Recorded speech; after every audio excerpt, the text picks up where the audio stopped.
కీర్తన 10వ చరణంలో సింహపు పిల్లలైనను లేమిగొలను గాని యెహోవాను ఆశ్రయించువారు యెహోవాను ఆశ్రయించువారు ఆకలి కొనరట.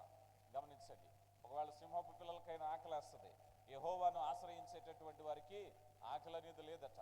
నువ్వు ఏ ఆకలితో దేవుని సన్నిధికి వచ్చావో దేవుడు ఈరోజు నీతో వాగ్దాన రీతిగా మాట్లాడబోతున్నారు. మొట్టమొదటిగా దేవుడు చేయగలిగినటువంటి ఆశ్చర్య కార్యాలలో మొట్టమొదటిది ఏమిటయ్యా అన్నట్లయితే, ఆయన మనలో ఉన్న పాపమును ఆయన ఎదుర్కొనగలరు.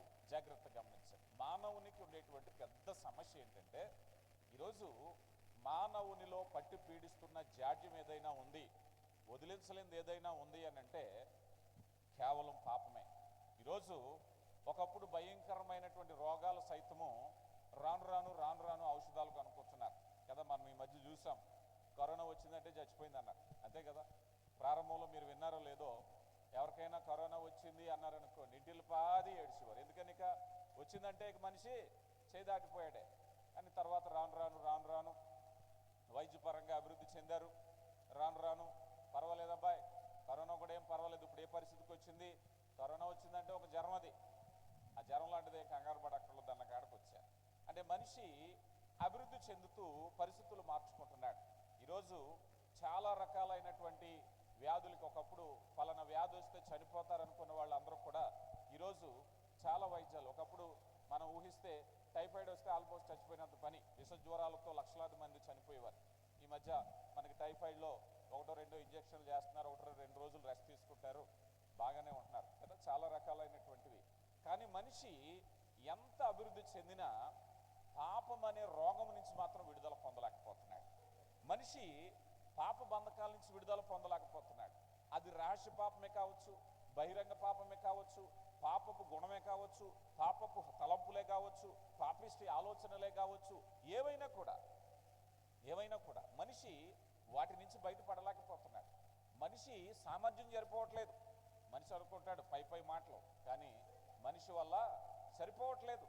ఈరోజు దేవుడు నీ పట్ల కార్యము జరిగించేటువంటి గొప్ప కార్యం ఏమిటంటే, నీలో ఉండేటువంటి పాపముతో పోరాడగలిగినటువంటి దేవుడు. ప్రియులారా, జాగ్రత్తగా గమనించండి. నువ్వు ఏ పాపములో, ఏ వ్యసనములో, ఏ బంధకంలో నువ్వు ఉన్నప్పటికీ కూడా దేవుడు నీతో మాట్లాడే మాట ఏమిటయ్యా అంటే, నీ వ్యసనము నుంచి ఆయన విడుదల చేయటానికి శక్తివంతుడైనటువంటి దేవుడు.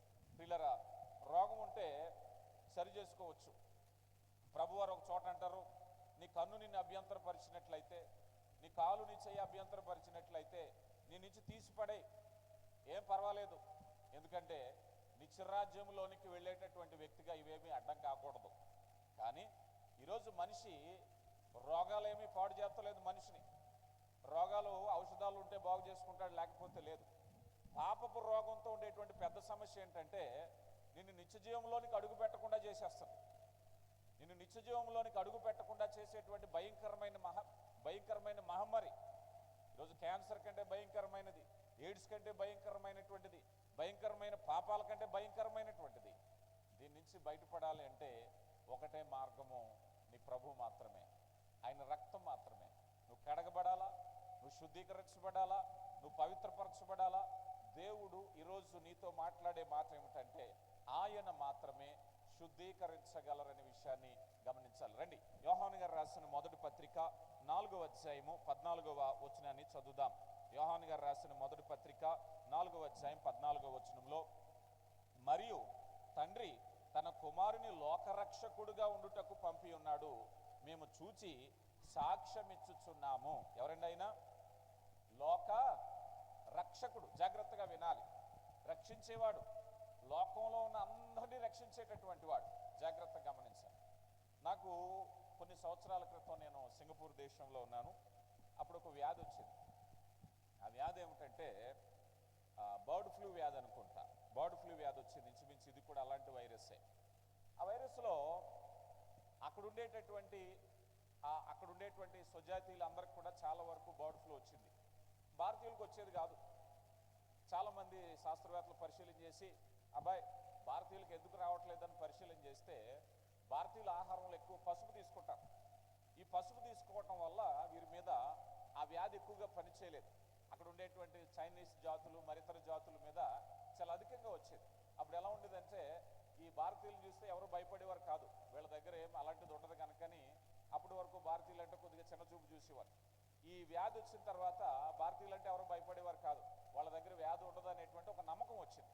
అంటే కొన్ని వ్యాధులు కొన్ని చోట్ల పనిచేస్తున్నాయి, కొన్ని చోట్ల పనిచేయట్లేదు. జాగ్రత్తగా గమనించండి.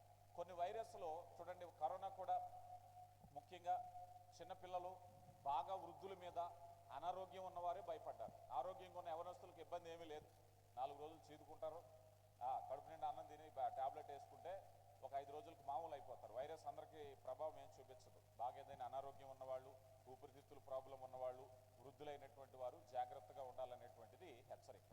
కానీ పాపం అనేటువంటి దానికి హద్దులు లేదు. పాపం అనే దానికి హద్దులు లేదు. హద్దులు లేకుండా విస్తారమైనటువంటి నష్టాన్ని కలిగించేది. అందుకని లోకరక్షకుడు ఆయన, లోకంలో ఉండేటువంటి ఆయా జాతులు, ఆయా ప్రాంతాలు, ఆయా దేశస్తులు, నువ్వెక్కడున్నప్పటికీ కూడా నీ సమస్యను పరిష్కరించడానికి, నువ్వు అమెరికా వాడివైనా, చైనా వాడివైనా, ఇంకో దేశం వాడైనా, భారతీయుడు అయినా, అరబ్ దేశాడు అయినా, నీకుండేటువంటి పాపము తొలగించాలి అంటే ఒకటే వ్యాక్సిన్, అదే యేసు ప్రభు రక్తం ఒకటే. యేసు ప్రభు రక్తం ఒకటే. నువ్వు పరిశుద్ధుడిగా జీవించాలనుకుంటున్నావా? నువ్వు పాపము నుంచి కడిగివేయబడాలనుకుంటున్నావా? ఏకైక మార్గము లోక రక్షకుడు మాత్రమే. నీ పాపము మీద పోరాడగలిగినటువంటిది యేసు రక్తం మాత్రమే. ప్రియులారా గమనించండి. నాకు చాలినటువంటి దేవుడు, నన్ను బలపరిచే దేవుడు, నన్ను శక్తినిచ్చే దేవుడు నువ్వు అనుకుంటే, ఇక మీదట నేను పాపిగా ఉండాలి అనుకోవట్లేదు, నేను పరిశుద్ధమైన జీవితం జీవించాలి అని అనుకున్నట్లయితే నీకు ఏకైక మార్గం నీ పాపముతో పోరాడగలిగినటువంటి వాడు నీ ప్రభు మాత్రమే. ప్రియులారా గమనించండి. మానవ మాతృలుగా చాలాసార్లు కొన్ని నిర్ణయాలు మనం తీసుకుంటూ ఉంటాం. ఈ పాపాన్ని విడిచిపెట్టాలని, ఇదిగో దీన్ని విడిచిపెట్టాలని, మరొకటి చేయాలని అనుకుంటాం. మనకున్న పరిధిలో మన స్వనీతిని స్థాపించుకుంటాం.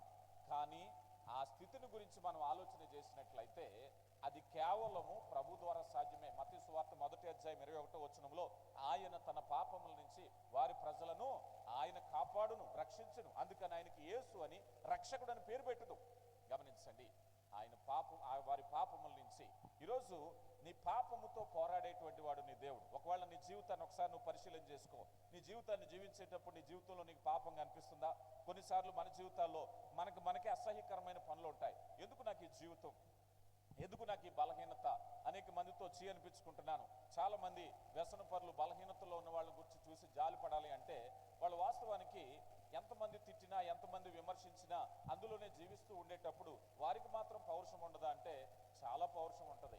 కానీ వారు బయటపడలేకపోతున్నారు. కారణం ఏమిటంటే దానితో వారు వ్యవహరించలేరు, పాపముతో వ్యవహరించలేరు. నువ్వు ఒంటరిగా ఉండి వ్యవహరించలేవు. చాలా మంది ఒంటరితనంతో కుమిలిపోతూ, అయ్యో నాకు ఈ జీవితం, ఈ వ్యసనం, నేను బయట పడాలనుకుంటున్నాను, నేను బయట పడట్లేదు, నేనేం చేయకూడదు అనుకుంటున్నాను, అదే చేస్తున్నానని కుమిలిపోతే యేసు నీ పక్షంగా నీలో ఉన్న పాపముతో పోరాడగలిగిన వాడు. నేను యేసయ్య దగ్గరికి ఎందుకు రావాలి అంటే, నువ్వు పరిశుద్ధమైన, పవిత్రమైన, గౌరవప్రదమైన జీవితాన్ని జీవించాలి అంటే యేసు ప్రభు దగ్గరికి రావాలి. అయ్యా నా పాపాన్ని జయించాలి, నా వ్యసనము, నాలో ఉండేటువంటి లోపము, నా చెడు తలంపులు, చెడు చూపులు. చాలా మంది అంటుంటారు, అయ్యా ఇదిగో నేను ప్రార్థన చేసుకునేటప్పుడు, నేను వ్యక్తులను చూసేటప్పుడు చెడు భావం నాకు కలుగుతుంది, నేను ఎలాగ వాటిని జయించాలి? యేసే నీ సహాయకుడు, యేసే నీ సహాయకుడు. అయ్యా నేను అబద్ధాలు చెప్తున్నాను, అయ్యా నేను మోసం చేస్తున్నాను. ఒక్కొక్కసారి నాకు అనిపిస్తుంది, యవన బిడ్డలు అంటారు, నా తల్లిదండ్రులను మోసం చేస్తున్నాననే బాధ నా హృదయాల్లో ఉండిపోయింది. కానీ తప్పట్లేదు, నా స్నేహితుల వలన, నా పరిస్థితుల వలన, నా వ్యసనాల వలన చాలాసార్లు వారిని మోసం చేస్తున్నాను. కారణం ఏమిటంటే నువ్వు దానితో వ్యవహరించలేకపోతున్నావు, పాపంతో పోరాడలేకపోతున్నావు. నీ జీవితంతో పాపంతో పోరాడాలి అంటే నువ్వు చేయవలసినటువంటి మొట్టమొదటి అడుగు ఏమిటయ్యా అంటే, ప్రభువుని నీ సొంత రక్షకుడుగా అంగీకరించు. ప్రభువా నా పక్షాన యుద్ధం చేసేవాడు, అయ్యా ఎక్కడ యుద్ధం చేయాలన్నా, ఎక్కడ పోరాడాలన్నా, ఎక్కడ కొట్లాడాలన్నా నా వెనకాల ఎవరు వస్తారని చూసుకుంటూ ఉంటాం. వ్యసనంతో పోరాడాలంటే నీ వెనక ఎవరు ఉండాలి తెలుసా? నీ ప్రభు ఉండాలి, నీ యేసయ్య ఉండాలి. ఆయన శక్తివంతుడు. అది ఏ వ్యసనం అయినప్పటికీ కూడా, చిన్న చిన్న వ్యసనాలు చాలా మంది నిర్లక్ష్యం చేస్తూ ఉంటారు. హెబ్రీ పత్రికలో గ్రంథకర్త అంటారు, సులువుగా చిక్కులు పెట్టు పాపం అన్నారు. చిన్న చిన్న పాపాలు నిర్లక్ష్యం చేస్తే అది పెద్ద వ్యసనంగా తయారవుతుంది. ప్రియులారా గమనించండి. ఆ వ్యసనము నుంచి బయటపడాలి అంటే యేసు నీ రక్షకుడిగా ఉండాలి. అందుకే మనం మత్తయి సువార్త 2వ అధ్యాయం, మార్కు సువార్త 2వ అధ్యాయం 17వ నేను పాపులను పిలవవచ్చు తిని అన్నారు. ఎందుకు యేసయ్య అనంటే పాపులను పిలవచ్చాడు ఆయన లోక రక్షకుడు. నశించిన వారిని వెదకర. చాలా క్లియర్ స్టేట్మెంట్. యేసు ప్రభు ఎవరయ్యా అంటే మనలో ఉండేటువంటి పాపపు రుగ్మత నుంచి కాపాడే దేవుడు. ఈరోజు స్వపరీక్ష చేసుకుంటే మనలో నివసించే ఏ పాపం ఉందో దాన్ని అధిగమించాలి అంటే నా యేసయ్య సహాయంతో మాత్రమే నేను అధిగమించగలను. నా సొంత ప్రయత్నాలు, ఎవరి సలహాలు, ఈరోజు మనం చూస్తూ ఉంటాం. ఈ ఎడిక్షన్స్ని ఎలా బయటికి రావాలి, యూట్యూబ్లో చూస్తే, సోషల్ మీడియాలో చూస్తే చాలా రకాల సజెషన్స్, చాలా రకాలైనటువంటి అడ్వైజెస్, చాలా రకాలైనటువంటి సైకాలజిస్టు, చాలామంది ఎక్స్పర్ట్స్ మాట్లాడుతూ ఉంటారు. నో, నీకు కావాల్సింది ఏమిటాయా అంటే నీ సమస్యకు పరిష్కారం నీకున్న వ్యసనాన్ని ఎప్పుడైతే పాపంగా గమనించావో, చాలామంది దాన్ని పాపంగా చూడరు, దాన్ని అదొక అలవాటు అనుకుంటారు, అదొక వ్యసనం అనుకుంటారు. మనం చాలాసార్లు చర్చించుకుంటాం వాక్యంలో. నీకున్న వ్యసనం ఏమిటో నీకు తెలుసా? ఎవరైనా సరే, అది మొత్త మధ్యమ ఏదైనా సరే, వ్యసనానికి ఉండే పేరేమిటో తెలుసా? బైబిల్ గ్రంథంలో పాపము అన్నారు. చాలామంది అనుకుంటూ ఉంటారు, అయ్యా ఈ వ్యసనం ఉన్న వాళ్ళని నమ్మకూడదు, ఈ తాగుబోతు వాళ్ళని నమ్మకూడదు, జోదమాడే వాళ్ళని నమ్మకూడదు, ఇంకొకళ్ళని నమ్మకూడదు. ఏదైనా పాపమే, ఏదైనా పాపమే. వీడికంటే వాడు నయం, ఆ వ్యసనం కంటే ఈ వ్యసనం నయం. మానవ నిర్వచనాలు ఎన్నో ఉంటాయి. కానీ దేవుని దృష్టిలో పాపము, జాగ్రత్త గమనించండి, ఈ పాపమును జయించటానికి యేసు ప్రభు వారు పనిచేశారు, పరిహారము చెల్లించారు, ఆయన విజ్ఞాపన చేస్తున్నారు, ఆయన ఆత్మ నడిపింపును దయచేస్తున్నారు, ఆయన హెచ్చరిస్తున్నారు, వాక్యముతో ఆదరణ చేస్తున్నారు. అంటే పాపము నుంచి బయటపడటం అంటే కేవలము ఒక నిర్ణయం కాదట. ప్రభు అందుకొరకు చేసిన కార్యాలు ఏమిటో తెలుసా? అందుకొరకు నీ వ్యసనము అంటే, ఈరోజు మనం అనుకుంటే, అయ్యా నాలో ఉండేటువంటి ఈ మత్తు, మద్యపానము, ఈ విధమైన ఎడిక్షన్స్లో ఉన్నందుకే యేసు ప్రభు వారు సిలువేయబడ్డారా? అవును, అందుకే. నువ్వు అలా ఉండకూడదనే, నువ్వు ఆ మధ్యలో ఉండకూడదనే, నువ్వు ఆ పాపంలో ఉండకూడదనే, నువ్వు ఆ జోదంలో ఉండకూడదనే. అది నీ దృష్టికి వ్యసనం, నీ ప్రభు దృష్టికి పాపము. ఆ పాపములో ఉండడం ఇష్టం లేదు గనకే దాని పరిహారానికి ఆయన శ్రమ పడ్డాడు. దాని పరిహారము కొరకై రక్తమును చిందించారు. హెబ్రీ గ్రంథకర్త అంటున్నారు, హెబ్రీలకు రాయబడిన పత్రిక 7వ అధ్యాయము 25వ వచనాన్ని మనం చూస్తే, హెబ్రీలకు రాయబడిన పత్రిక 7వ అధ్యాయము 25వ వచనంలో, ఈయన తన ద్వారా దేవుని యొద్దకు వచ్చేవారి పక్షమున విజ్ఞాపన చేయుటకు నిరంతరము జీవించుచున్నాడు గనక వారిని సంపూర్ణముగా రక్షించుటకు శక్తివంతుడై ఉన్నాడు. చాలామంది వ్యసనాల్లో ఉన్న వాళ్ళని ఈ మాట జాగ్రత్తగా వినాలి. వ్యసన పరుల్ని తల్లిదండ్రులు విడిచిపెట్టేస్తారు, భర్తని భార్య కూడా చెప్పి నా వల్ల కాదని విడిచిపెట్టేస్తారు, స్నేహితులను విడిచిపెట్టేస్తారు, బంధువులు విడిచిపెడతారు. అబ్బాయి చెప్పాం, ఎన్నేళ్ళ నుంచి చెప్పాం, ఇక మనం మా వల్ల కాదండి చెప్పాం, కోరికట్టాం, ఏడ్చాం, ఎన్ని ప్రయత్నాలు చేశామో, ఎన్ని బెదిరింపులు చేశామో, అన్నీ చేశాం, దేనికి లోబడట్లేదు, ఇక మనిషిని విడిచిపెట్టేశాం, ఆ వ్యసనంలోనే మనిషి ఉన్నాడు అని అంటే ప్రభు అంటున్నారు, ఆయన నిరంతరము జీవించువాడై ఉన్నాడు గనక ఆయన పని నిరంతరం అదే పని. నీవే వ్యసనంలో ఒకవేళ 10 సంవత్సరాల నుంచి ఉన్నావా, 15 సంవత్సరాల నుంచి ఉన్నావా, నీ బంధువులు వదిలేశారా, నీ స్నేహితులు వదిలేశారా, నేను కట్టుకున్న వారు వదిలేశారా? దేవుడు అంటున్నాడు, ఇప్పటికీ నేను వదలలేదయ్యా, ఇప్పటికీ నేను పని చేస్తున్నాను, ఇప్పటికీ నీ వ్యసనం నుంచి బయటకు రావాలి. అయ్యో ఎంత కాలం అయిపోయింది, నన్ను ఎవరో పట్టించుకోవట్లేదని అంటే యేసు ప్రభు వారు అంటున్నారు, ఆ వ్యసనంలో 38 ఏళ్ల నుంచి ఇదిగో పడి ఉన్నటువంటి వ్యక్తిని ప్రభు అంటున్నారు, లే, నీ పరుపునెత్తుకుని నీవు నడువు. నువ్వు 38 ఏళ్ల నుంచి ఆ బలహీనతలో ఉండటం ఆయనకి ఇష్టం లేదు. 12 ఏళ్ల నుంచి ఆ రక్తస్రావంలో ఉన్నటువంటి ఆ స్త్రీని గురించి ప్రభువారు 18 ఏళ్ల నుంచి ఇదిగో చక్కగా నిలవలేనటువంటి ఒక స్త్రీని గురించి ప్రభు వేదన పడుతున్నట్టుగా నీ చింత గురించి ఆయన నిరంతరము, ఒకవేళ నీ కుటుంబీకులు, నిన్ను కట్టుకున్నవారు, నీ స్నేహితులు, ఒకవేళ అప్పటి వరకు స్నేహంగా ఉన్నవారు నీ వ్యసనాన్ని బట్టి అయ్యో ఇలాంటి వాడు నా స్నేహితుడు అని చెప్పుకోవడానికి నాకు సిగ్గేస్తుంది కనుక ఇక మీదట నీకు ముఖం చాటేశారేమో, కానీ ఆయన నిరంతరము జీవించుతున్నాడు గనక. ఎంత చక్కని మాట. ప్రభు ఇప్పటికీ పనిచేస్తున్నారు. ఈ వాక్యం వినేటువంటి ప్రతి వారిలో కూడా ఏ వ్యసనం ఎంతకాలం ఉన్నప్పటికీ కూడా ప్రభు అంటున్నారు, ఇప్పటికీ నీ కొరకు నిరంతరము విజ్ఞాపన చేస్తున్నానయ్యా, దేవుని యొద్ద విజ్ఞాపన చేయొచ్చు, ఇదిగో వారి పక్షమున విజ్ఞాపన చేయుచు నిరంతరము జీవించు కనుక వారిని రక్షించుటకు సమర్థుడై ఉన్నాడు.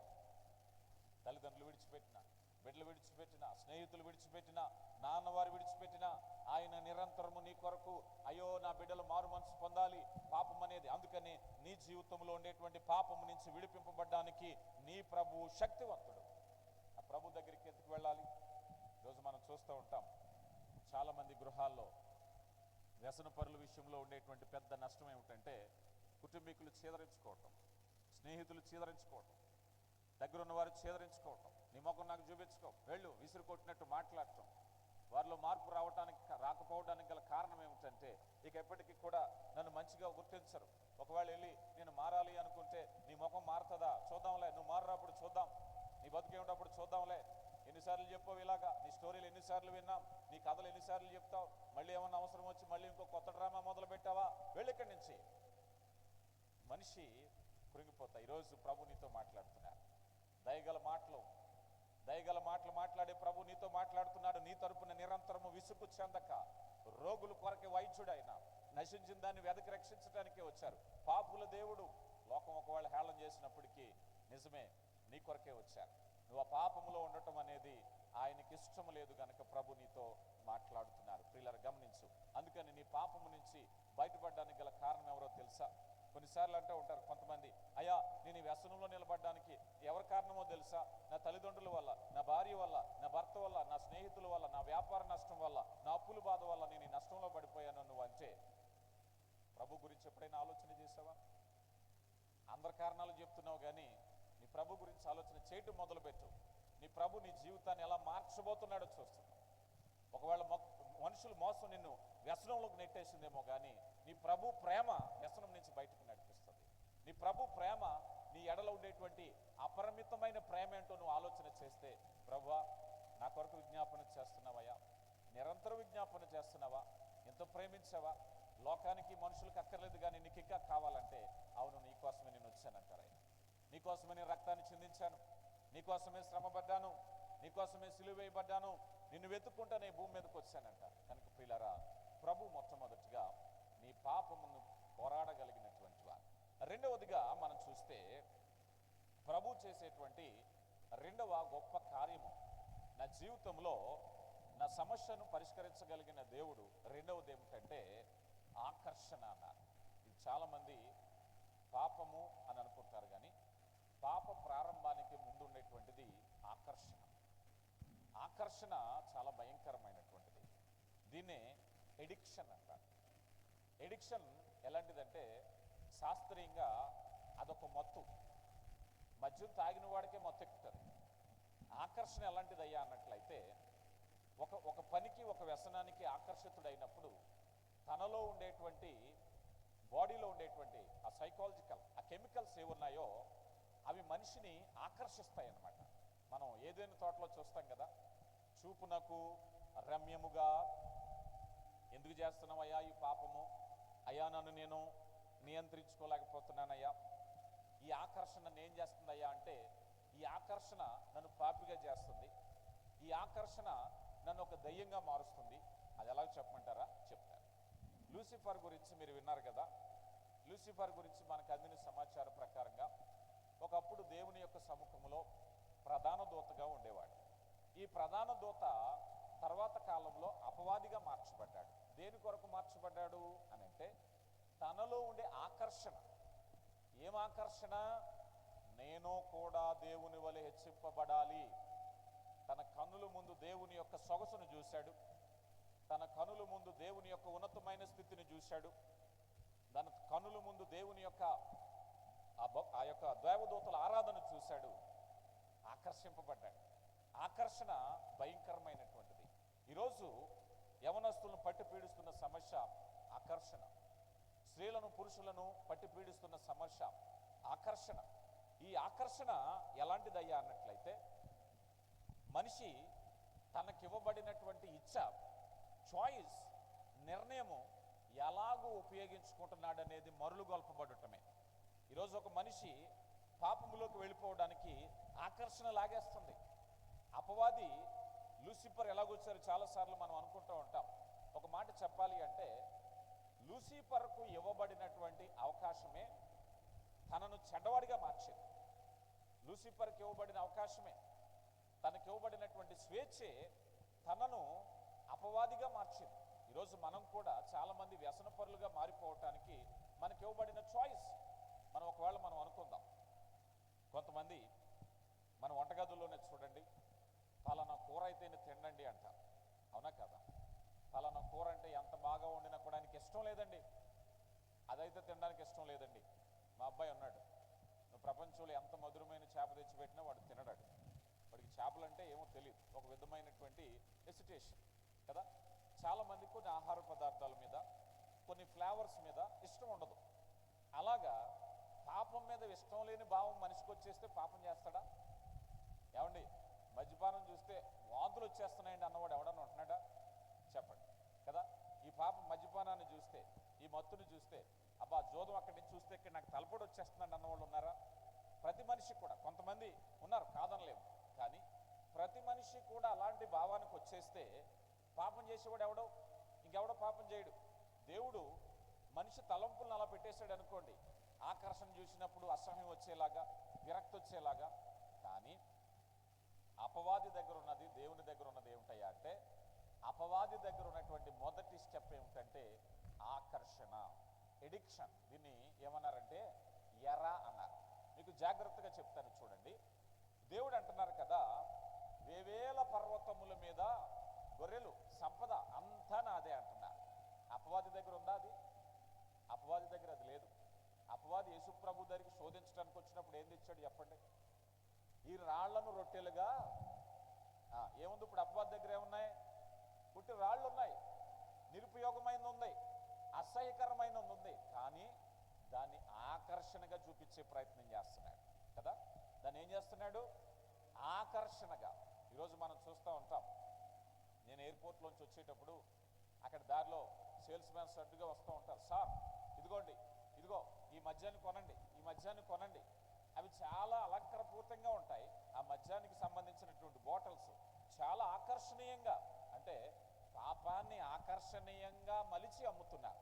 అనుకుందాం, ఒక పెద్ద బాటిల్ ఇచ్చారు, ఒక మనిషి ఆ మూత తీసుకుని గుటగుటమని తాగేశాడు అనుకుందాం. ఒక్కసారిగా ఉన్నదన్నట్టుగా తాగేశాడు అనుకోండి, మనిషి బతుకుతాడా? ఒకసారిగా తాగితే కదా మనిషి బతకడు కదా. అలాగా పాపము అందమైనటువంటి బాటిల్లో ఉంటుంది, పాపము అందమైన రూపంలో ఉంటుంది, పాపము వెలుగుదోత రూపంలో ఉంటుంది. జాగ్రత్తగా గమనించండి. కానీ పర్యవసానం ఏమిటి? పర్యవసానం నష్టమే. అంటే ఆకర్షణ అనేటువంటిది ఏమిటంటే ఎరవేయటం. చాలామంది అంటారు, ఆయన మాటల్లో పడిపోతున్నానండి, నేను మాట్లాడితే ఏదో ఒకలాగా ఒప్పించిన దగ్గర డబ్బులు పట్టుకుపోతున్నాడు, ఆయనతో మాట్లాడకుండా ఉండాలి అంటారు కదా.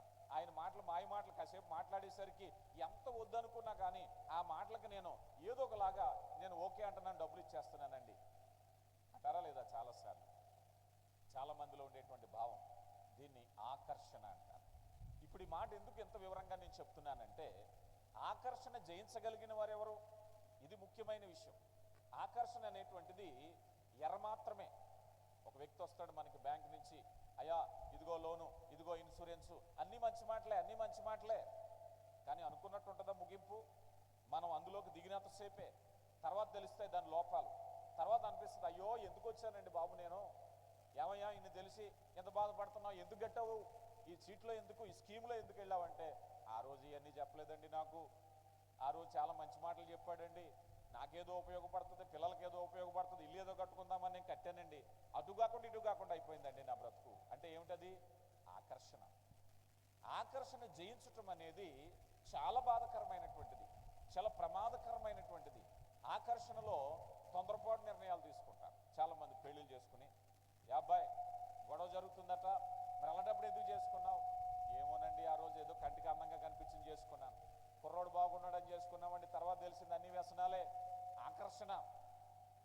ఎర్రగా బుర్రగా ఉన్నాడని చేసుకున్నామండి, అమ్మాయి బాగుందని చేసుకున్నామండి, ఇల్లంతా బయటకు వచ్చేసిందండి, గోడ పడిపోతున్నాం, రోడ్డు మీద పడిపోతున్నాం, సమస్య. మరి ఎందుకు చేసుకున్నావు? ఏదో ఆ రోజు ఆకర్షణ అండి. ఆకర్షణ అసలు నిజాన్ని తెలియనే ఉన్నటువంటిది. ఆకర్షణ అసలు నిజం తెలియదు. ఈరోజు చాలామంది యవ్వన బిడ్డలు మనం చూస్తూ ఉంటాం, చాలామంది ఈ క్రికెట్ బెట్టింగ్లో, ఆన్లైన్ గేమ్స్లో పడిపోతున్నారు. పడిపోయి వాళ్ళు చేసిన తప్పిదాలకు తల్లిదండ్రులు రోడ్లు పడిపోతున్నారు. తల్లిదండ్రులు ఈ మధ్య నిన్నటి దినాన్ని ఒక చోట తండ్రి రైల్వేలో చేసేవాడు, ఆయన చక్కని ఎంప్లాయ్, రిటైర్డ్ అయ్యారు, కోట్లాది ఆస్తి వచ్చింది. ఒకసారిగా కొడుకు తెలిసి తెలియనితనంలో ఆన్లైన్ గేమ్లో దూరాడు. ఈ ఆన్లైన్ గేమ్లో దూరాక హోటల్లో వచ్చింది నష్టం, రోడ్డున పడిపోయారు. ఎన్ని చేసినా అప్పులు తీరట్లేదు చాలామంది. కారణం ఏమిటంటారు? వాళ్ళకి ఏదో ఒక ఆకర్షణ చూపించారు. చదువుకునే వాళ్ళ దగ్గరికి వెళ్ళి, అబ్బాయి నువ్వు చదువుకుంటే ఏమొస్తుంది, ఉద్యోగం వస్తే ఎంత వస్తుంది, నీ మొఖాన్ని ఒక 30,000 వేస్తారు, 70,000 వేస్తారు, ₹1,00,000 వేస్తారు. అదేదో నువ్వు ఇలా ఫోన్ పట్టుకుని ఇలాగంటే సాయంత్రానికి ₹1,00,000 వస్తుందంటే ఎలా ఉంటుంది చెప్పండి? తెలిసి తెలియని వయసులో వాళ్ళకి ఆకర్షణ. అబ్బే ఇదేదో బాగుంది. ఆ కుర్రోడు కూడా తల్లిదండ్రులు చెడపాలని ఏమనుకోడు. ఏమనుకుంటాడు ఆ కుర్రోడు? మా నాన్నకు మా అమ్మకు ఈ డబ్బు తీసుకెళ్ళి సర్ప్రైజ్ ఇవ్వాలనుకుంటాడు. కానీ ఏం మిగులుతుంది? ఆకర్షణ మనిషిని పాడు చేస్తుంది. ఎవరైనా చెప్తారా, అబ్బాయి నువ్వు ఈ క్రికెట్ గేమ్ ఆడావా మొత్తం నువ్వు నాశనం అయిపోతావు, నీ ఇల్లు రోడ్డు మీద పడిపోద్ది, ఇదిగో ఆడంటే ఎవరైనా ఆడతారా? ఎలాగంటే అలా డబ్బులు వచ్చేస్తాయంటే ఆడతారు. ఆకర్షణకు ఉండేది. ఆ బెట్టింగ్లోకి వెళ్ళి బాగుపడినోడు ఎవడో కనపడలేదు. అందరూ బిడ్డల తల్లిదండ్రులు వచ్చి, అయ్యా నా కొడుకు క్రికెట్ బెట్టింగ్, అయ్యా ఇదిగో బిడ్డలు ఇలాగా. ఆకర్షణ ఆకర్షణ ఆకర్షణ భయంకరమైనటువంటిది. వ్యాపార ఆకర్షణలో పడిపోతున్నారు, సోకుల ఆకర్షణలో పడిపోతున్నారు, ధన సంపాదన ఆకర్షణలో పడిపోతున్నారు. లోకంలో ఉండేటువంటి అనర్థాలు ఎన్నో రకాలు. ఈరోజు వాక్యం అంటుంది, లోకం అంటుంది, అబ్బాయి నువ్వు డబ్బు ఉంటే చాలు కొండ మీద కోటైనా వస్తుంది అంటుంది. బైబిల్ అంటుంది, ధనాపేక్ష సమస్తమైన కీడులకు మూలం. అసలు కీడులకు మూలమే డబ్బు అంటుంది బైబిల్ గ్రంథం కదా. తమ్మును ఆశించి తమ్మును తామే పొడుచుకున్నారట. ఏం చేశారండి? ఆశించి, డబ్బును ఆశించి తమ్మును తామే పొడుచుకున్నారు. ఈరోజు బాధపడలేక ఆత్మహత్యలు చేసుకునే వాళ్ళు ఎంతోమంది ఉన్నారు. చూస్తున్నామా లేదా? వాక్యం చెప్పింది నిజం, లోకం చెప్పింది అబద్ధం. లోకం చెప్పేది అబద్ధాన్ని నమ్ముతున్నాడు మనిషి. ప్రియులారా గమనించండి. ఎలా తెలుసుకోవాలి? ఏది నీళ్లు ఏది పాలు నాకు తెలియట్లేదండి లోకంలో. ప్రభు మాట విని నీకు తెలుస్తుంది. ప్రభు మాట వినకపోవటమే. రోజు లెగిసి రోజంతా లోకం మాటలే, రోజంతా పాపం మాటలే, రోజంతా స్నేహితులు మాటలే, రోజంతా ఫోన్లో మాటలే, రోజంతా యూట్యూబ్లో మాటలే. దేవుని మాటలు వినకపోతే, దేవుని మాటలు వినే ప్రయత్నం ఎప్పుడైతే చేశావో, ఇదిగో దురభిమాన పాపమును నన్ను ఏలనీయకుమంటున్నాడు. దురభిమాన పాపం ఏం చేస్తుందట? మనిషిని ఆకర్షణ ఏళ్తుంది మనిషిని. నీవు దాని వైపు చూడగా దాని వైపు నీకు వాంఛ కలుగును అంటున్నాడు. దాని వైపు నీకు ఆకర్షణ కలుగుతుంది. ఎప్పుడైతే ఆకర్షణ కలిగిందో నిన్ను నువ్వు నియంత్రించుకోలేవు. ఎడిక్షన్కు ఉండేటువంటి ప్రాబ్లం ఏంటంటే నిన్ను జయిస్తుంది, నిన్ను పరిపాలిస్తుంది. నిర్ణయాలు తీసుకునే అధికారం నీకు లేదు. ఎవరికి ఉందయ్యా అంటే నిన్ను ఎవరో నియంత్రిస్తున్నారు, నిన్ను ఎవరో కంట్రోల్ చేస్తున్నారు. రైట్? ఒక నియంత్రణలోకి వెళ్ళిపోయావు. నిన్ను నీవు స్వాధీనపరచుకోవడానికి లేదు. నిన్ను నువ్వు స్వాధీనపరచుకోవడానికి లేదు. భయంకరమైనటువంటి పరిస్థితులు. ప్రియులారా గమనించండి. యవన బిడ్డలు మనం చూస్తూ ఉంటాం. యవన బిడ్డలు తల్లిదండ్రులు ప్రేమగా పెంచి, లేకపోతే వారిని ప్రయోజకులై చేయాలని చెప్తే వీళ్ళు ఏదో రకరకాల రిలేషన్స్కి వెళ్ళి వీరి మీద ఎవరో నియంత్రణ చేస్తూ ఉంటారు, వీరి మీద ఎవరో కంట్రోల్ చేస్తూ ఉంటారు. వీరిని ఎక్కడున్నావు, ఏం చేస్తున్నావు? ఒక నియంత్రణ, ఒక డిక్టేటర్షిప్. తల్లిదండ్రులకు లేని అధికారం ఎవరిచ్చారు? నీకు నువ్వే ఇచ్చుకున్నావు. అది నీకు నువ్వే ఆకర్షణ చేత ఇచ్చుకున్నటువంటిది. నీ కుటుంబీకులకి, తల్లిదండ్రులకు లేనటువంటి ఆ అధికారాన్ని ఎవరో వ్యక్తులకు ఇస్తే వాళ్ళు నిన్ను నియంత్రణ చేస్తూ ఉంటారు. వాళ్ళకు నువ్వు భయపడాలి, వాళ్ళకు నువ్వు సమాధానం చెప్పాలి. దేవుని వాక్యం చెప్తుంది, అలాంటి ఎడిక్షన్స్ ఏమున్నాయో, అలాంటి బంధకాలు ఏమున్నాయో, అలాంటి వాటిని మనం చూసినట్లయితే మన జీవితంలో ఈరోజు మాట్లాడుతున్నా దేవుడు ఇన్ని ప్రమాదాలు లోకంలో ఉన్నప్పటికీ విజయం అనేది వస్తే అన్నిసార్లు దేవుని వైపే విజయం. అనుకుందాం, అపవాది అన్నిసార్లు జయించాడా చరిత్రలో? అపవాది యోసేపు విషయంలో జయించాడా? అలాంటి ఆకర్షణ వచ్చినప్పుడు యోసేపు జయించాడా లేదా?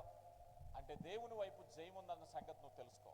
చాలా మంది అంటారు, అయ్యా ఈ ఆకర్షణ నుంచి బయటపడడం అంత సాధారణమైన విషయం కాదండి, ఈ పాపం నుంచి బయటపడడం అంత సాధారణమైన విషయం కాదండి. లోకంలో చాలా ఉదాంతాలు ఉన్నాయి. బైబిల్ గ్రంథం నీకు చాలా ఉదాంతాలు చెప్తున్నాయి.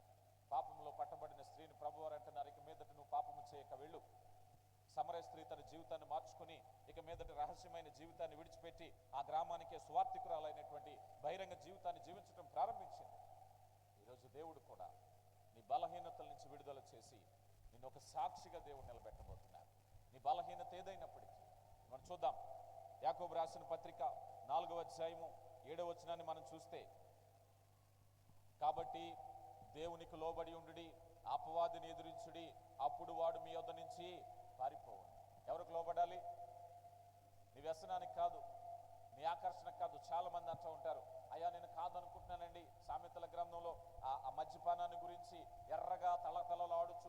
పలచగా చాలా ఆకర్షణగా ఉంటుందట.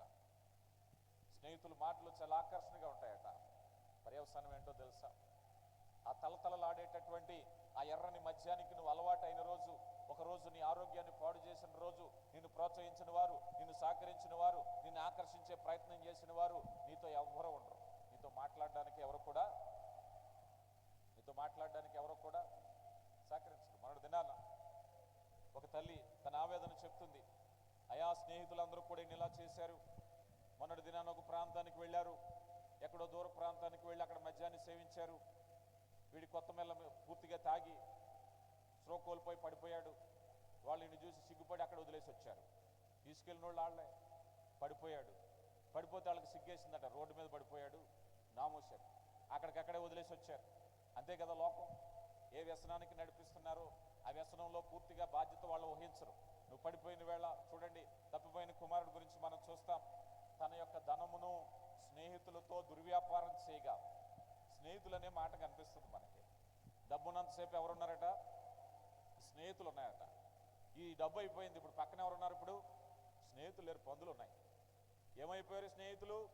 అక్కడే వదిలేశారంతే. స్నేహితులు అక్కడే వదిలేశారు. ప్రియులారా గమనించండి, సమస్య యొక్క తీవ్రత ఎలా ఉంటుంది అనేటువంటిది ఆలోచన చేస్తే, ఎడిక్షన్ మనిషిని బలంగా ఆకర్షించేటటువంటిది, లోపరుచుకునేటువంటిది. కానీ దేవుడు చెప్తున్నారు, నీవు దేవునికి లోపరుచుకో. నీ సమస్య పరిష్కారం కొరకు, అయ్యా నేను జయించలేకపోతున్నానండి. ఆకర్షణ, ఆ మాయ మాటలు, ఆ వ్యక్తుల మాటలు. ఎన్నిసార్లు చాలా మంది అంటూ ఉంటారు, అయ్యా నేను ఆర్థికంగా నష్టపోయాను. ఏమయ్యా, ఏం జరిగింది? నా స్నేహితుడు, వ్యాపార భాగస్వామి, నా కుటుంబీకులు మాయ మాటలు చెప్పారు. ఒకసారి, 2 సార్లు, 3 సార్లు, ఎన్నిసార్లైనా మోసం చేశాడండి. ఎన్నిసార్లు మోసం చేయడానికి ఆ మాటలు నువ్వు ఎందుకు నమ్మవు? నీ ప్రభుకి ఎప్పుడైనా లోబడ్డావా? నీ ప్రభుకి ఎప్పుడైనా లోబడ్డావా? చాలా మంది చేసే పొరపాటు అదే. ప్రభువుకు లోబడు. అయ్యా నీ మాటలు, మాయ మాటలు నమ్మనిక, నా ప్రభువుకు లోబడుతున్నాను, రా ప్రార్థన చేద్దాం. నీ మాట ఎన్నిసార్లు వింటున్నాను, రా నాతో ప్రార్థన చేద్దాం. ఎందుకంటే నీలో ఉన్న దయ్యం, నాలో ఉన్న దయ్యం వదిలిపోవాలి దేవుని సన్నిధికి వెళ్తే. ప్రతిసారి నువ్వు నన్ను కన్విన్స్ చేయటం కాదు. చాలా మంది భర్తలు భార్యలు మోసం చేస్తూ ఉంటారు. ఆ డబ్బులు ఏదో ఇలా తీసుకోవాలి, వారి దగ్గర ఉన్న వస్తువులు ఏదో అలా తీసుకోవాలి, ఏదో ఒకలా తాకట్టు పెట్టాలి, జోదం ఆడాలి, మద్యాన్ని సేవించాలి, ఏదో ఒక విషయం. మొన్నటి దినాన ఒక సహోదరి 3 ఏళ్ళు పనిచేసింది, కష్టపడి డబ్బులు పంపించింది. సరే, భర్త వచ్చేసరికి ఇల్లు అయిపోయింది, ఇదిగో అయిపోయింది, అదిగో అయిపోయింది, రిజిస్ట్రేషన్కి ఎంత డబ్బులు అయిపోయింది. భర్త రానే వచ్చింది, ఒక మంచి ఇల్లు, చక్కని సుందరమైన ఇల్లు మురిసిపోయింది. నా భర్త చక్కని ఇల్లు కట్టాడు, చక్కగాని పక్క పోర్షన్లో ఇంకొకరికి అద్దెకిచ్చాను. ఇదిగో అమ్మో, నా భర్త చాలా తెలివైనవాడు, చక్కగా ఉంది. సరే, కరెంటు బిల్లు వచ్చింది. కరెంటు బిల్లు వచ్చిన వెంటనే భర్త బయటకు వెళ్తే పక్కింటి వాళ్ళు, ఏమండి కరెంటు బిల్లు వచ్చింది, కట్టండి. ఏమ్మా, మేమెందుకు కడతాం, ఇది మా ఇల్లు, మీరు అద్దెకుండి మమ్మల్ని కట్టమంటారేంటి? ఒకసారి భార్య ఏం చేయాలో తెలియని పరిస్థితి. అయ్యో, 4 ఏళ్ళు నాకు కష్టార్జితం పంపించాను, డబ్బులు అంటే పంపించాను, అగ్రిమెంట్ అంటే పంపించాను, రిజిస్ట్రేషన్ అంటే పంపించాను. ఈరోజు ఇది నా సొంత ఇల్లు కాదమ్మా. ఒక 2 నెలల క్రితమే నువ్వు వస్తున్నావని నీ భర్త ఈ ఇంటిని అద్దెకి తీసుకున్నాడు. ఇది మా ఇల్లు, నీకు అద్దెకి ఇచ్చాం. ఆ భార్య గుండె పగిలిపోయి, మోసం. ఎన్నిసార్లైనా మోసమే. కష్టం అంటే మోసం, నష్టం అంటే మోసం. వ్యసన పరులైనటువంటి వాళ్ళు ఏదో ఒకలాగా మోసం చేసి పరాయి వాళ్ళ దగ్గర డబ్బులు తీసుకున్నామని తీసుకోవడం. ఎందుకంటే ఆ వ్యక్తి ఒక బలహీనతని ఆకర్షణలో ఉన్నాడు. అడిగిన వెంటనే కరిగిపోయి డబ్బులు ఇచ్చినటువంటి నీవు ఎప్పుడైనా దేవుని సన్నిధికి రా నువ్వు అడిగావా? ప్రార్థన చేద్దామని అడిగావా? నీలో దయ్యం వదిలిపోవాలంటే ఇదిగో నీతో డబ్బుది కాదయ్యా, రా దేవుని సన్నిధిలో అడుగుదాం. నేనెవరు నీకు డబ్బు ఇవ్వడానికి? మన ఇద్దరికి ఇచ్చేవాడు ఆయనే. కనుక దేవుని ప్రార్థన చేద్దాం, దేవుని సన్నిధిలో గడుపుదాం, ప్రార్థన చేద్దాం, ఉపవాస ప్రార్థన చేద్దాం. ఇలాంటి దయ్యాలన్నీ వదిలిపోవాలంటే ఉపవాస ప్రార్థనతోనే సాధ్యం. అలాంటి అభ్యాసం చేసి దేవునికి లోబడదాం అని అంటే నీ ఇంట్లోంచి దయ్యం వెళ్ళిపోదు. ముందు నీ ఇంట్లోంచి దయ్యం వెళ్ళిపోవాలి. ఎప్పుడైతే నువ్వు లోబడి ప్రార్థన చేయాలని నువ్వు అనుకున్నావో ఆ దయ్యం వెళ్ళిపోవాలి. కానీ చాలామంది అలా చేయట్లేదు. ఒకసారి మోసపోయాను, మళ్ళీ మాయ మాటలు చెప్తే మళ్ళీ మోసపోయానండి. ఎంతైనా భర్త కదండి, ఎంతైనా భార్య కదండి, ఎంతైనా కొడుకు కదండి. ఎన్నిసార్లు వ్యసనము, ఆకర్షణ ఎన్నిసార్లైనా అబద్ధం ఆడిస్తుంది, ఎన్నిసార్లైనా మోసం చేస్తుంది. వ్యసనానికి ఏమాత్రము కూడా మంచి మానవత్వము అనేటువంటి ఇవేమి ఉండవు, ఏ సెంటిమెంటు ఉండదు దానికి. తన పబ్బాన్ని గడుపుకున్నామా లేదనేటువంటిదే. అలాంటి దయ్యాలు వదల్చాలి అంటే నీ కుటుంబంలో నీ బిడ్డలు, నీ భాగస్వామి ఎవరైనా సరే దయ్యాన్ని ఎలా వదిలించాలండి అని అంటే అది దేవుని వల్ల మాత్రమే సాధ్యమైంది. ప్రభు వైపు చూడాలి. రెండవదిగా హెబ్రీయులకు రాయబడిన పత్రిక 12వ అధ్యాయం 6వ వచనంలో, హెబ్రీయులకు రాయబడిన పత్రిక 12వ అధ్యాయము 6వ వచనంలో, ప్రభు తాను ప్రేమించు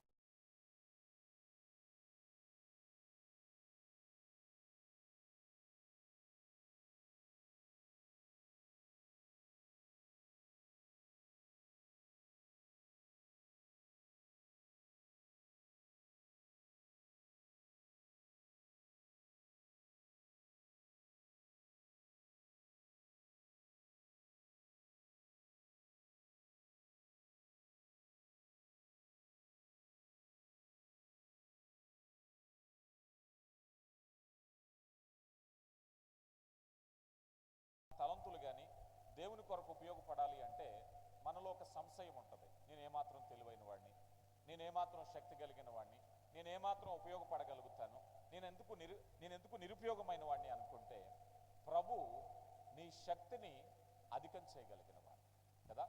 ఆయన కృప మనల్ని ఏం చేస్తుందయ్యా అన్నట్లయితే నన్ను బలపరుచువాడు అన్నారు. నువ్వే విషయంలో అయినా దైవిక విషయాల్లో ముందుకు రాకపోవటానికి నీలో ఒక బలహీనత ఉండొచ్చు కదా. చాలామంది తర్ఫీదు ఇచ్చేవాళ్ళు, ట్రైనింగ్ ఇచ్చేవాళ్ళు, బలపరిచేవాళ్ళు, సపోర్ట్ చేసేవాళ్ళు, డబ్బు ఖర్చు పెట్టేవాళ్ళు ఉంటే మేము కూడా చాలా టాలెంట్ ఉంటుందండి అని అనుకుంటూ ఉంటారు. కానీ నీ టాలెంట్ బలపరిచేది నీ దేవుడే.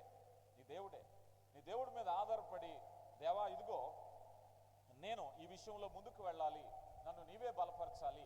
నా సమస్య ఏమిటయ్యా అంటే నన్ను నేను తక్కువ చేసుకుంటున్నాను, నా బుద్ధిని తక్కువ చేసుకుంటున్నాను, నా జ్ఞానాన్ని తక్కువ చేసుకుంటున్నాను, నా సామర్థ్యాన్ని తక్కువ చేసుకుంటున్నాను అంటే దేవుడు అంటున్నాడు కదా, నిన్ను బలపరచు దేవుడు నిన్ను సాధారణమైన వ్యక్తిగా కాదు.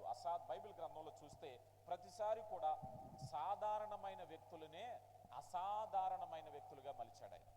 రైట్, సాధారణమైన వ్యక్తులనే అసాధారణమైన వ్యక్తులుగా మలిచాడు. గొప్పవాళ్ళని ఎంచుకోలేదు, ఈ లోకంలో గొప్పవారిని ఆయన ఎంచుకోలేదు. ఇదిగో మోషే వంటి మాట తిరగని వాడిని ఎంచుకుని గొప్ప నాయకుడిగా చేశాడు. గిద్యోను వంటి ఒక పిరికివాడిని తీసుకుని గొప్ప యోధుడిగా చేశాడు. ఈరోజు నీ విషయంలో ప్రభు శక్తి కలిగిన వాడు. ఒకవేళ నిన్నెవరు అనుకోవచ్చు, ప్రభువా నా జీవితంలో నాకు ఎవరు బుద్ధి చెప్పిన వాళ్ళు ఎవరు లేరు, నా తల్లిదండ్రులు చెప్పలేదు, నా తోబుట్టువులు పట్టించుకోలేదు, నేనేం చేయాలని నువ్వు అనుకుంటే దేవుడి సమయంలో నేను బలపరచగలిగిన వాడు, నీకు తర్ఫీదునివ్వగలిగిన వాడు, నీకు శక్తినిచ్చేవాడు, నిన్ను జ్ఞానం ఇచ్చేవాడు, ఇదిగో నిన్ను పనికొచ్చేటటువంటి పాత్రగా. ఇదిగో అక్కడ మనం చూసినప్పుడు 5,000 మందికి ఆహారం పెట్టాలి. ఏం చేయాలి? ఆహారం ఎక్కడి నుంచి వస్తుంది?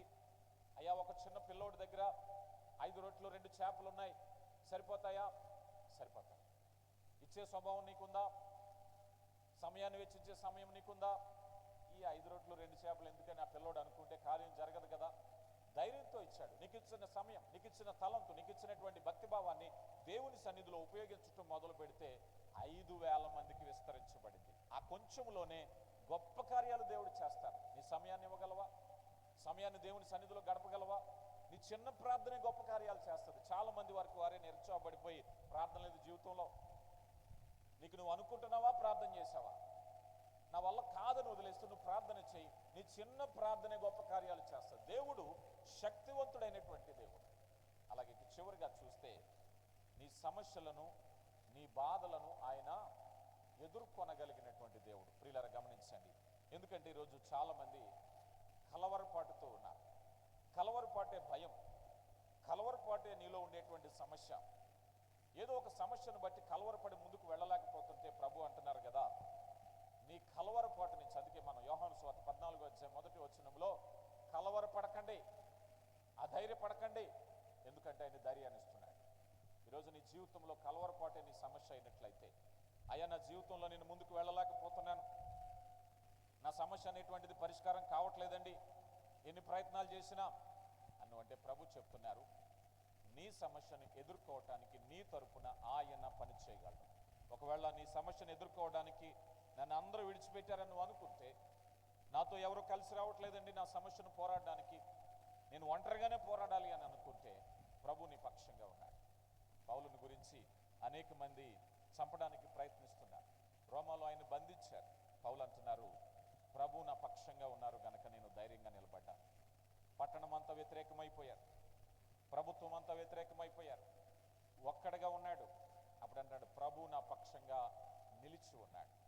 ప్రభు నా పక్షంగా నిలిచి ఉన్నాడు. ఈరోజు ప్రభు నీ పక్షంగా ఉన్నట్లయితే నీకు విరోధైనటువంటి వాడే లేడు. కనుక ప్రియ దేవుని బిడ్డ, దేవుని యొక్క మహాకృపను బట్టి ఆయన నీతో మాట్లాడుతుంటుండగా, అది ఏ సమస్య కానీ, ఏ బంధకమే కానీ, ఏ బలహీనతే కానీ నువ్వు తక్కువ చేసుకోవద్దు. వాక్యం చెప్తుంది, నీ సమస్యను పరిష్కరించే దేవుడు.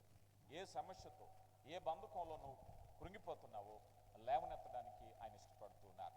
మరి ఆ రీతిగా ప్రభు మీ యొక్క ప్రతి సమస్య నుంచి లేవనెత్తి బలపరిచి ధైర్యపరిచి నడిపించును గాక. ఆమేన్. ప్రార్థించుకుందాం వాక్య ఫలింపు కొరకు. శక్తివంతుడా, ప్రేమ కలిగిన దేవ, మహాగణుడా, గొప్ప దేవ, మీ ప్రేమను బట్టి వందనాలు. అద్భుత ఆశ్చర్య కార్యములు జరిగించే తండ్రి, ఈ శ్రేష్టమైనటువంటి సమయంలో జీవార్థమైన మాటల చేత మమ్మల్ని బలపరిచారు. మీ మాటలో ఆదరణ, మీ మాటలో శక్తిని మేము పొందుకున్నామయ్యా. మీ విలువైనటువంటి మాటల ద్వారా మేము ఆదరింపబడుతున్నాం. ఏ బంధకాలు ఉన్నాయో, ఏ సమస్యలు ఉన్నాయో, ఏ విధమైనటువంటి బలహీనతలు మనల్ని కుంగదీస్తున్నాయో తండ్రి, అయ్యా ఇదిగో నాయన, మాలో ఉండేటువంటి పాపం, మాలో ఉండేటువంటి ఆకర్షణ, మాలో ఉండేటువంటి ప్రతి విధమైనటువంటి బంధకం నుంచి విడుదల చేయటానికి కృపణిస్తున్నందుకు మహిమ చెల్లిస్తున్నాం. వాక్యం ద్వారా ఆదరించారయ్యా, హృదయంలో స్థిరపరచండి. ఆ రీతిగా మా జీవితాలు కట్టుకోవటానికి కృప దయచేయండి. మీరే మహిమా ఘనత పొందమని క్రీస్తు నామములో అడిగి వేడుకొంచున్నాం తండ్రి. ఆమేన్. ప్రియులారా, మరి ఈ సమయంలో కానుకల సమయము. ఇందాక నాకు ఎవరు స్లిప్ ఇచ్చారు? ఎవరు పాట పాడడానికి స్లిప్ ఇచ్చారు? ఎవరు పాడేవాళ్ళు లేవండి. నేను అడుగుతున్నాను, ఉన్నారా? సుశీల్ అంటే ఎవరమ్మా? రైట్, ముందుకు వస్తే ఈ సమయంలో కానుకల సమయము మరి సద్వినియోగపరుచుకుందాం. మరి దేవుని యొక్క పరిచర్య కొరకు మనకిచ్చిన దాంట్లోదే మరి కొంత దేవుని పరిచర్య కొరకై ఇద్దాం. మరి దేవుడు మిమ్మల్ని దీవించిన గాక. బిడ్డలు వచ్చి ముందుకు పాట పాడుతుండగా మరి ఆ కానుకల సమయం.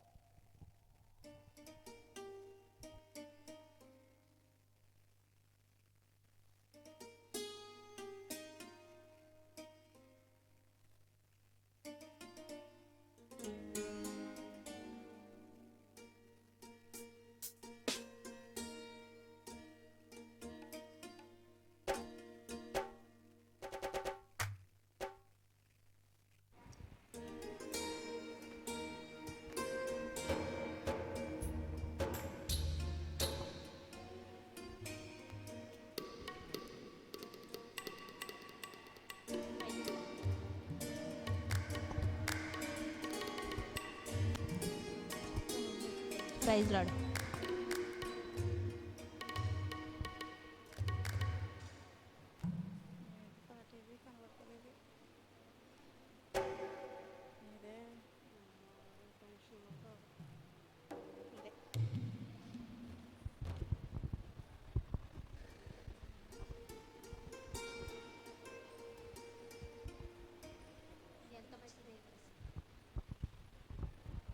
దేవునికి స్తోత్రం.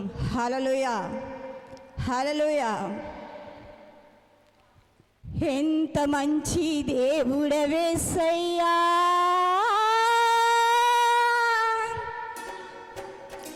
ఎంత మంచి దేవుడవేసయ్యా,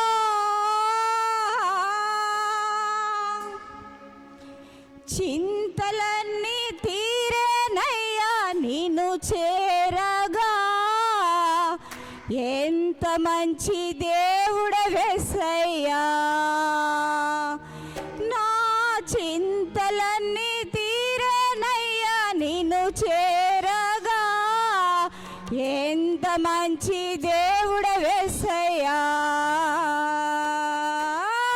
ఎంత మంచి దేవుడవేసయ్యా, ఎంత మంచి దేవుడవేసయ్యా, చింతలన్నీ తీరేనయ్యా నిన్ను చేరగా. ఎంత మంచి దేవుడవేసయ్యా, నా చింతలన్నీ తీరేనయ్యా నిన్ను చేరగా. ఎంత మంచి దేవుడవేసయ్యా. చప్పట్లు కొట్టినాం అందరూ.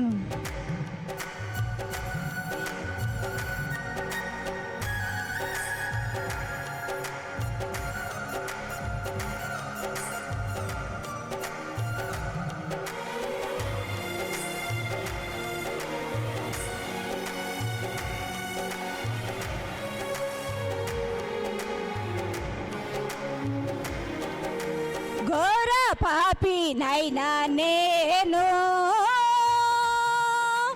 దూరంగా పారిపోగా, ఘోర పాపినైనా నేను దూరంగా పారిపోగా, నీ ప్రేమతో నన్ను క్షమించి నన్ను హత్తుకున్నావయ్యా. నీ ప్రేమతో నన్ను క్షమించి నన్ను హత్తుకున్నావయ్యా. ఎంత మంచి దేవుడవేసయ్యా, ఎంత మంచి దేవుడవేసయ్యా. చింతలన్నీ తీరేనయ్యా నిన్ను చేరగా, ఎంత మంచి దేవుడవేసయ్యా. నా చింతలన్నీ తీరేనయ్యా నిన్ను చేరగా, ఎంత మంచి దేవుడవేసయ్యా. ఎంత మంచి దేవుడవేసయ్యా, ఎంత మంచి దేవుడవేసయ్యా.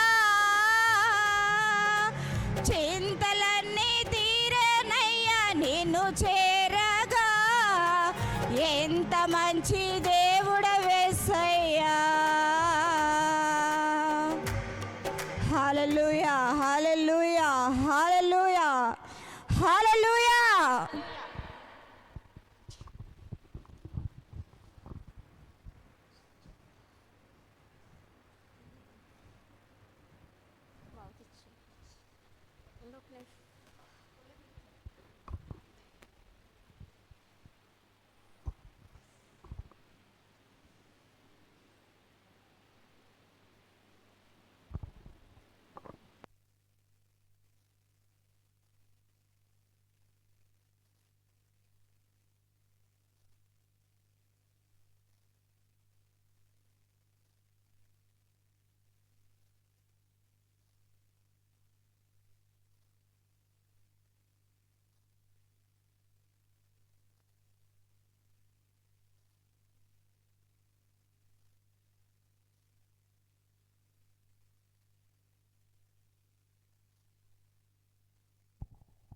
దేవునికి స్తోత్రం. ఇప్పటి వరకు కూడి సమకూడి ఆరాధించడానికి కూడి వచ్చిన మీ అందరికీ పేరు పేరున ప్రత్యేక వందనాలు తెలియపరుస్తున్నాను. ముఖ్యంగా దూర ప్రాంతాల నుంచి కష్టపడి వచ్చారు, ప్రత్యేక వందనాలు. మరి సమయంలో ముగింపు ప్రార్థన ఆశీర్వాదంతో కార్యక్రమాన్ని ముగించుకుందాం. ఆ తర్వాత అభిషేకం ఉంటుంది. అదైన వెంటనే ప్రేమ విందు, అదైన తర్వాత వ్యక్తిగత ప్రార్థనలు ఉంటాయి. ఒక దూరదేశాలు దూర ప్రాంతాల నుంచి వచ్చిన వాళ్ళు దయచేసి నన్ను కలవకుండా ఎవరు వెళ్ళొద్దు, నన్ను కలిసి ఖచ్చితంగా వెళ్ళాలని కోరుతూ ఉన్నాను. భోజనం ప్రేమ విందు అయిన తర్వాత ఇక్కడి నుంచి నేరుగా మీరు మన్నా హౌస్కి వెళితే అక్కడ భోజనం చేశాక అప్పుడు వ్యక్తిగతంగా మాట్లాడే ప్రయత్నం చేద్దాం. ఇక్కడ మరలా ఎవరు ఆగొద్దు. ఇక్కడ ఆగితే మళ్ళీ అక్కడ భోజనం కూడా నేను వడ్డించడానికి నేను రావాలి. ఈ విషయాన్ని గమనించండి. ప్రార్థించుకుందాం. శక్తివంతుడా, ప్రేమ కలిగిన తండ్రి, మహోన్నతుడా, మహాగణుడా, గొప్ప దేవ, ప్రేమ నమ్మకం కలిగిన మా తండ్రి, మీ ప్రేమను బట్టి మీకు మహిమ చెల్లిస్తున్నామయ్యా. అద్భుత ఆశ్చర్య కార్యాలు జరిగించేటటువంటి దేవా, ఇదిగోనైనా మిమ్మల్ని మీ కృపను బట్టి మమ్మల్ని ఏకపరిచారు, ఘనమైన కార్యాలు జరిగించడానికి కృపనిస్తున్నారు అయ్యా. ఇదిగోనైనా జరుగుతున్న అభిషేకారాధనలో ఐనవెల్లిలో మొదటి అభిషేకారాధన జరిగింది. రెండవదిగా నాయనా ఇక్కడ ఆశ్రయపురంలో జరిగిన అభిషేకారాధన బట్టి మహిమ చెల్లిస్తున్నాం అయ్యా. ఇదిగోనైనా ఈ దినాలన్నిటా నాయన పాలు పంపులు పొందుతున్న ప్రతి బిడ్డ కొరకు ప్రార్థిస్తున్నాం అయ్యా. ఐనవెల్లిలో హాజరైన బిడ్డల కొరకు అయ్యా, ఇదిగోనైనా లక్కవరంలోను, పాలకొల్లులోను, భీమవరంలోను జరగబోతున్నటువంటి అభిషేక ఆరాధనలన్నిటి ద్వారా మీ నామానికి మహిమ తెచ్చుకోమని వేడుకుంటున్నాం. హాజరైన బిడ్డల కొరకు ప్రార్థిస్తున్నాం. ప్రతి బిడ్డను నైనా మీ కృప చేత నింపండి అయ్యా. ఇదిగోనైనా మా ముందున్నటువంటి బిడ్డలు, ఏకీభవిస్తున్న బిడ్డలు, ప్రతి బిడ్డను దర్శించండి అయ్యా. మొదటిగా నాయన ఆత్మల రక్షణ కొరకు ప్రార్థిస్తున్నాం. ప్రకటింపబడుతున్న సువార్త కొరకు ప్రార్థిస్తున్నాం అయ్యా. సహవాసము ద్వారా ఇదిగో నాయన బూదిగంతముల వరకు సువార్తను ప్రకటించడానికి కృప దయచేయండి అయ్యా. ప్రేమ కలిగిన దేవ, అనేకులు రక్షణ పొందుటకు, అనేకులు మేలు పొందుకోవడానికి కృప దయచేయండి. ఆత్మీయ లోతులోనికి మమ్మల్ని నడిపించండి దీవించండి. చేస్తున్న ప్రార్థనలకు ప్రతిఫలం దయచేయండి. మేలు పొందుతున్న బిడ్డలను బట్టి మీకు మహిమ చెల్లిస్తున్నాం. కృప కలిగిన దేవా ఆదరించండి. శక్తివంతుడా మీ ప్రేమను బట్టి మీకు మహిమ చెల్లిస్తున్నామయ్యా. అలాగే నా తండ్రి ఇదిగో నాయన సహవాసం మీకును మీ కృపను బట్టి బలపరచండి అయ్యా. ఇదిగో నాయన బలహీనులు, అనారోగ్యంగా ఉన్నవారు, వ్యాధి బాధలు ఉన్నవారికి స్వస్థతను దయచేయండి. బలహీనతల నుంచి విడుదల కలగచేయండి. ఏ రోగమైన ఏ బలహీనత అయినా ఇప్పుడే నజరేయుడైన క్రీస్తు నామంలో విడుదల, స్వస్థతను దయచేయండి. అలాగే నాయన కుటుంబాలను దీవించండి. కుటుంబాల్లో నెమ్మదిని దయచేయండి. వారి బిడ్డల చదువులు, ఉద్యోగాలు, వివాహ ప్రయత్నాల్లో మీరు ఉండండి. యవన బిడ్డల రక్షణ కొరకు, సత్ప్రవర్తన కొరకు ప్రార్థిస్తున్నాం. కృపనివ్వండి. గృహం లేని బిడ్డలను దర్శించండి. నిరుద్యోగులను దర్శించండి. ఆర్థిక ఇబ్బందులు ఉన్నటువంటి వారిని దర్శించండి అయా. ఇదిగో నాయన మీ కృపను బట్టి బలపరచండి. అలాగే దూరదేశాల్లో ఉన్న బిడ్డల కొరకు అయా, వారి జీవనోపాధి కొరకు, వారి యొక్క సమస్యల కొరకు ప్రార్థిస్తున్నాం. ప్రేమ కలిగిన దేవ కృప వెంబడి కృపను దయచేయమని వేడుకుంటున్నాం అయ్యా. కృపనిచ్చే తండ్రి అలాగే నాయన మరి సహవాసం జరుగుతున్నటువంటి పరిచర్యలన్నిటినీ మహిమకరంగా దీవించండి నా తండ్రి అయా. ఏ బిడ్డ దిగులుతో ఉన్నారో, మనశ్శాంతి లేకుండా ఉన్నారో, సమస్యల్లో ఉన్నారో ప్రతి బిడ్డకు ఆదరణ దయచేయండి అయా. చేసిన ఆరాధన ద్వారా మీకే మహిమ, ఘనత ఆరోపిస్తున్నాం. వాక్యరీతిగా మాట్లాడారు అయా. మాకు చాలిన దేవుడా, మా సమస్యల్లో పరిష్కారం దయచేసేటటువంటి తండ్రి మీకు ప్రేమను బట్టి వందనాలు అయా. మేము మీ యందు ధైర్యము తెచ్చుకుని నాయన మా సమస్యలకు నాయన చాలిన దేవుడు మీరే ఉన్నారని అయా విశ్వాసంతో ముందుకు వెళ్ళటానికి కృప దయచేయమని వేడుకుంటున్నాం. ఇక్కడ చేరిన ప్రతి బిడ్డను దీవించండి అయ్యా. ఏ బిడ్డను దాటిపోవద్దు నాయన. మాతో కలిసి ఆరాధించిన ప్రతి బిడ్డను, ఆర్కెస్ట్రా వారు, టెక్నీషియన్స్, సహకారులు, పరిచారకులు, వంటలు ఏర్పాటు చేసిన వారు ప్రతి ఒక్కరిని పేరు పేరున దీవించండి అయ్యా. ఈ పనిలో ఎవరైతే భాగస్థులై ఉన్నారో మీ కృపను బట్టి బలపరచమని వేడుకుంటున్నాం. శక్తివంతుడా, వృద్ధులు ఉన్నారు దీవించండి. బలహీనులు ఉన్నారు బలపరచండి. వ్యాధి బాధలు ఉన్నవారు ఉన్నారు విడుదల